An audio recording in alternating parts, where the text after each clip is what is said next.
Magandang araw mga ka-journey. Gagawa naman tayo ng isang tools. Isang tools para ma-extract natin ang coco peat mula dito. Samahan niyo po ako, turuan ko rin po kayo. Sa ngayon po kasi wala tayong machine na pangkuha ng mga coco peat. So kaysa sunugin natin itong mga to, pwede po natin itong pakinabangan at pwede rin po tayong kumita sa pamamagitan nito. Kung paano, samahan nyo ako. Bakit ba natin kailangan ng coco peat sa ating halaman? Unang-una, ang coco peat ay isang organic at saka environmental friendly. Bakit ko nasabi yun? Kasi kaysa sunugin natin to at makasira sa ating kalikasan, mapapakinabangan natin to sa ating mga halaman. Yung coco peat din, nagbibigay ito ng magandang kalidad sa ating lupa, lalo na kung mabuhaghag yung lupa natin. Ay nagiging mabuhaghag, pag gumamit ka na ito, magiging mabuhaghag ang lupa mo. Para sa mga lupang matitigas, lalo na pagka tuyo, matutulungan nito ng coco peat para maging buhaghag pa rin ang lupa natin. Magagamit din nito sa pamamagitan ng coco peat yung pagkapit ng mga ugat ng ating mga halaman sa mga lupa. Kasi pinapanatili nitong basa ang ating lupa. Magagamit din natin yung mga fiber nito as mulching sa ibabaw ng ating mga halaman to prevent yung mga unwanted plant like mga damo na tumubo. So mawawalan ng kaagaw ang ating halaman sa mga nutrients sa lupa. Kapag walang damo, mas malago ang ating halaman. Ginagamit din to para sa hydroponics. Kasi yung hydroponics, hindi po siya gumagamit ng lupa. Konting lupa lang pala. Tapos gumagamit sila ng fiber ng husk para i-hold yung lupa at the same time maging laging basa yung yung lupa na nagamit natin. So samahan niyo po ako. Katulad ng nasabi ko, gagawa po tayo ng makina or tools sa pamamagitan ng piraso ng zipperlins at ng pakong ito. Samahan niyo po ako.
tingin ko po ready na yung ating tools.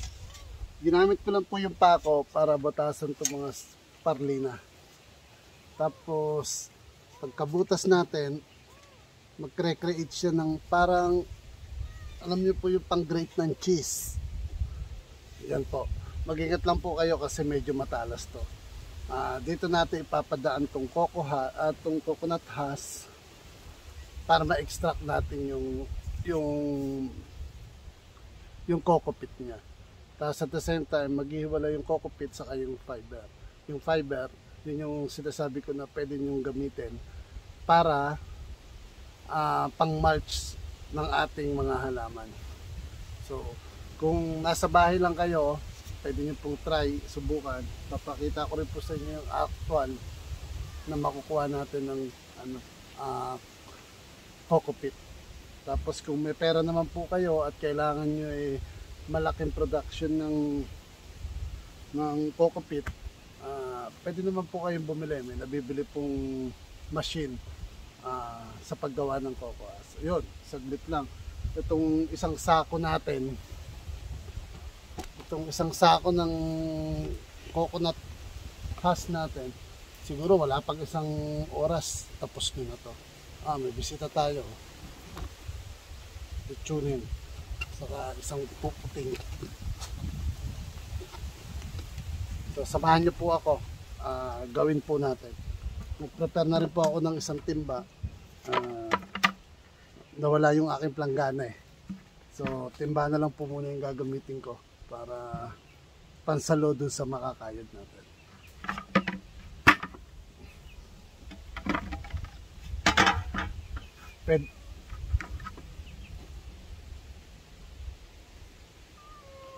Pwede nyo pong ipahiga, pwede nyo ipatayo.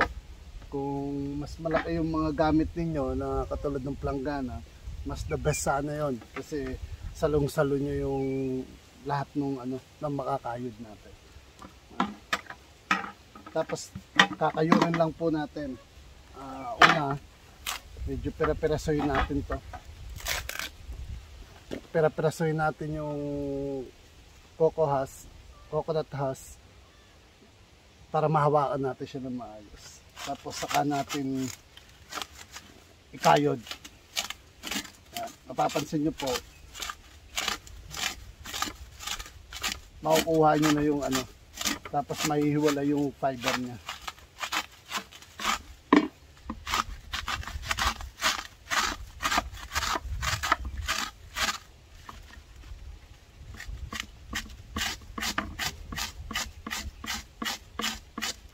Ingat lang po kasi medyo matalas yung yung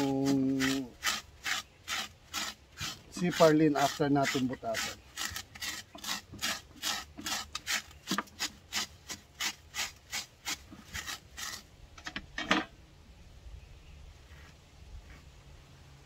Ito po yung fiber, yung tinatawag nilang coco fiber. Tapos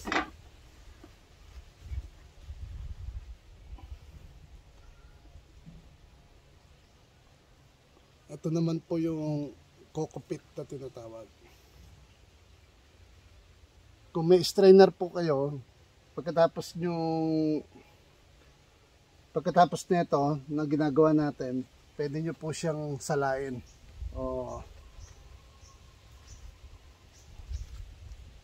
para mahiwalay nyo yung fiber saka yung coco pit.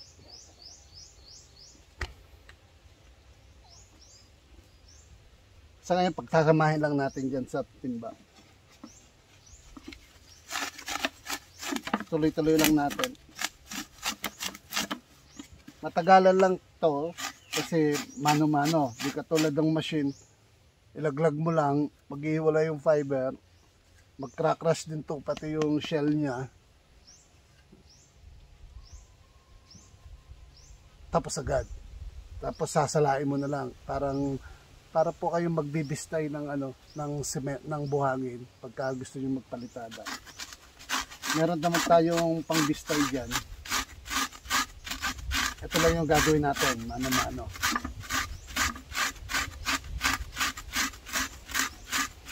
Tapos saka na natin siya bibistayin para mahiwalay natin yung fiber.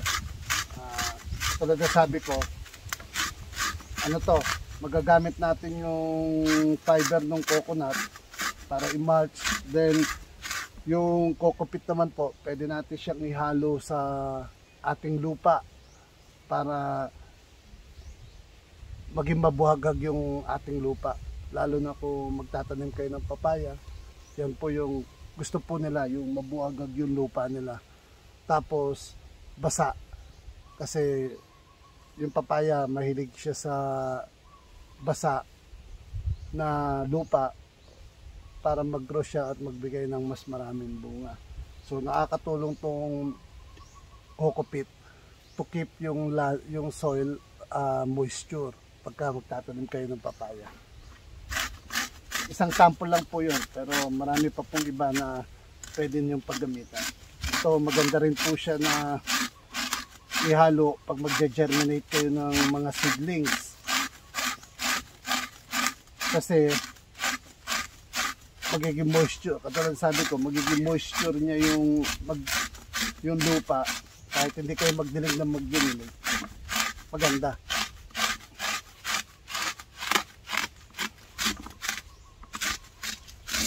Tiyagaan lang po itong machine na to kasi mano-mano talaga. Katulad na sabi ko, kung sa bahay lang, maganda po siya. Subukan nyo po. Kung wala po kayong siparlin, pwede naman po kayong gumamit ng ng mga lata. Halimbawa, nagbukas kayo ng sardinas, i-flat nyo lang po yung lata, tapos butas-butasan nyo ng ganito. Makakapag-extract na kayo ng coco peat. Basta lang po make sure lang po na mapaarawan nyo tong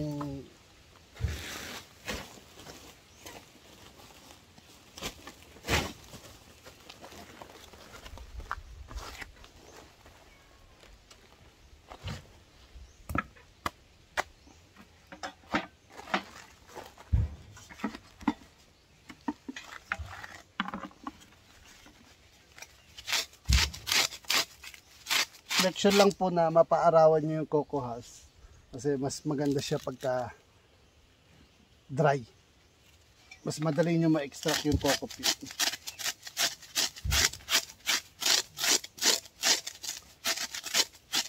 Ayan, pwede rin naman yung lagay sa sako. Dito kayo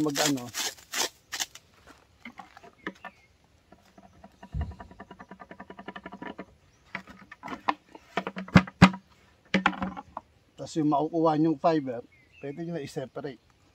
Pwede nyo, ito yung bibistayin nyo. Pero kung gusto nyo masiguro na lahat walang fiber, bistay nyo lahat. Pero ako, okay na po to. Tapos hiwalay ko na lang to. Ibibistayin ko doon sa ating bistayan. Matagalan lang, tiyaga. At least po, hindi na tayo gumastos ng pambili ng makina.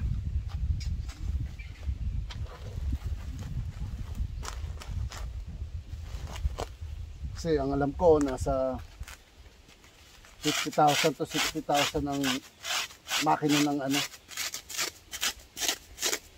nakalimutan ko lang yung tawag nung sa makina nila. Pero kung pambahay-bahay lang, ayos na po to.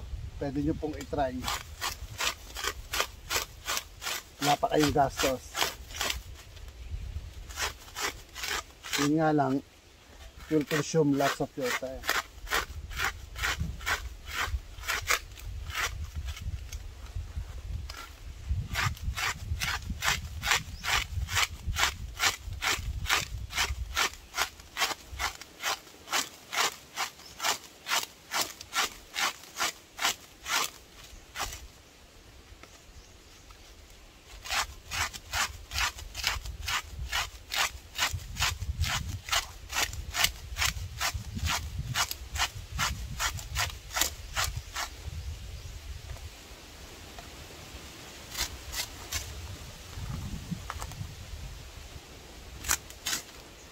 Eh,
ito na mga ka-journey, nakapag ano na tayo, ah, na-extract natin yung bunot, nakita nyo.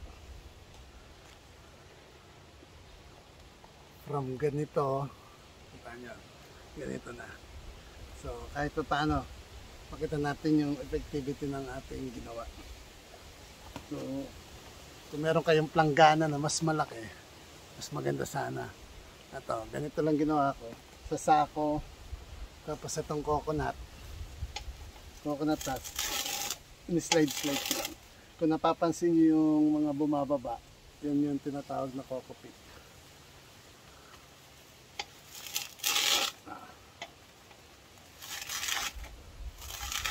Tapos maseseparate din yung fiber niya.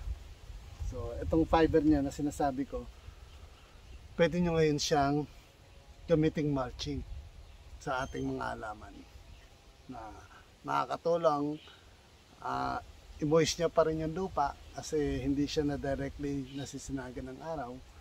And then second, na-prevent niya yung pagtubo ng mga unwanted plant na katulad ng mga damo na kaagaw pa ng ating halaman sa mga sustansya sa lupa. Ginaganyan ko lang po.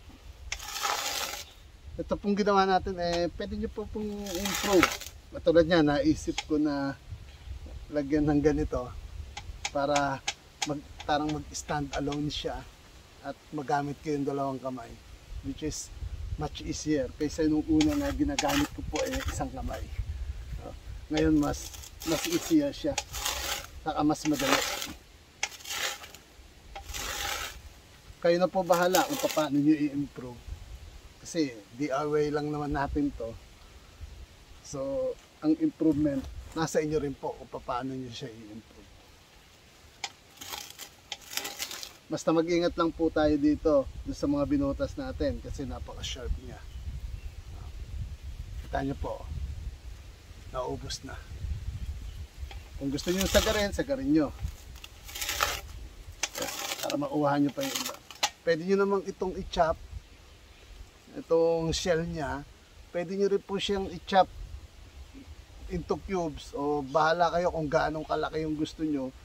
Pwede nyo rin po siyang gamiting mulching sa mga iba pa ninyong halaman para talagang makatulong at walang sayang sa ating halaman. Kaya nasabi ko na ito ay napaka environment friendly kasi hindi na natin kailangan pang sunugin. Tapos, ginagawa ko lang po para ma-separate natin talaga yung pinaka-coco pit. May salaan. Yung katulad nga nasabi ko, kung may screen kayo, pwede nyo po siyang bistayin. Ako po, yung ginamit ko pang ano niya, pang bistay niya, ganito lang po. Yung plasticware. Tapos ilalagay ko lang po yan. Ilalagay ko lang po yung mga fiber niya.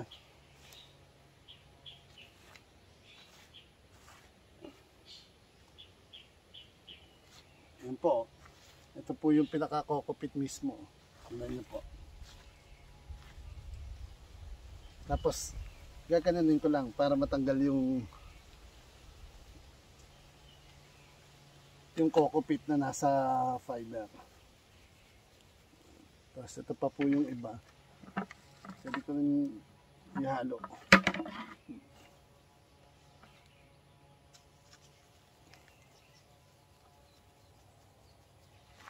Mas maganda pagka konti kasi mas makakalog-kalog nyo siya kaysa sa marami. Pwede po natin siyang bawasan para lang makita natin ninyo yung ano. Yan. Para makita nyo yung mga bumabagsak.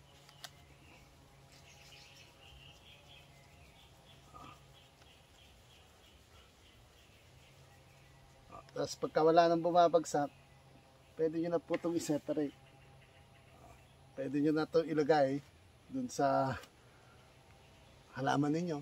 May kalamansi kayo, kung ano man, may vegetables. Pwede nyo po siyang ilagay.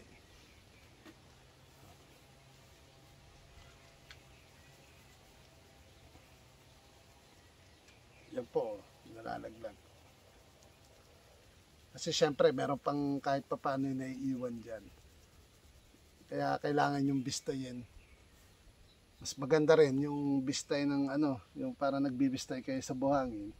Kasi mas marami, mas madali.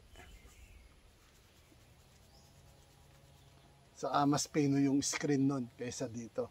Ito, medyo malalaki pa yung butas niya. Hindi katulad yung screen na pangbistay ng buhangin. Pino po talaga yun. Kayo na po bahala kung anong gusto nyo. Katulad na sabi ko, DIY po natin to. So, kayo na po bahala mag-improve. Tapos pag nakapag-improve din po ako ng ganito, i-share ko rin po sa inyo kung paano natin siya mapapa-improve ng mas easier na gagamit lang tayo ng scrap sa likod ng bahay natin o mismo sa loob ng bahay natin. Na hindi natin kailangan bumili at gumastos ng malaking halaga para lang magkaroon ng sarili nating cockpit. Dito po sa Quezon, wala po tayong problema pagdating sa coconut husk kasi napakaraming puno ho rito ng buko ng coconut. Kaya wala tayong problema. Kung nasa lugar naman kayo na hindi maraming na walang buko, na umaasa lang po kayo sa palengke, pwede rin naman po yun. All you can do, maghanap lang po kayo ng vendor ng buko na siguro naman meron sa inyo na nagtitinda ng buko na napaka-imposible na wala. Tapos, kausapin nyo na lang po siya. Yung pinagtabasan niya, yung napagbenta niya ng buko, yung coconut husk, pwede nyo na pong hingin. O magpapabayad man siya, at least less amount lang po siguro yun, na hindi nyo kailangan gumamit. Usually po, ano na lang yun, libre na lang yun nila ibinibigay. Kung magbayad man kayo, hindi na ganun kalaki yung kailangan yung bayaran. Kaya kahit nasan pa kayo, sigurado hindi nyo problema para kumuha ng makagawa ng cockpit. Basta meron lang kayong bunot. Basta ang tatandaan nyo lang po, paarawan nyo po muna yung cockpit ninyo. Ay, yung coco husk. Kasi mas madali siyang i-extract pagka tuyo siya kaysa sa basa. Kasi pagka basa siya at ginawa nyo uli, papaarawan nyo pa uli yun bago nyo makuha yung pinaka-cockpit niya. So sa mga first time lang na nakapunta dito sa aking channel, at kung nagustuhan nyo naman tong aking video, palike na lang po. At then kung pasubscribe na rin kung sakali at pahit yung notification bell para maging updated kayo sa mga video ko pang ilalabas. Maraming salamat po and have a nice day.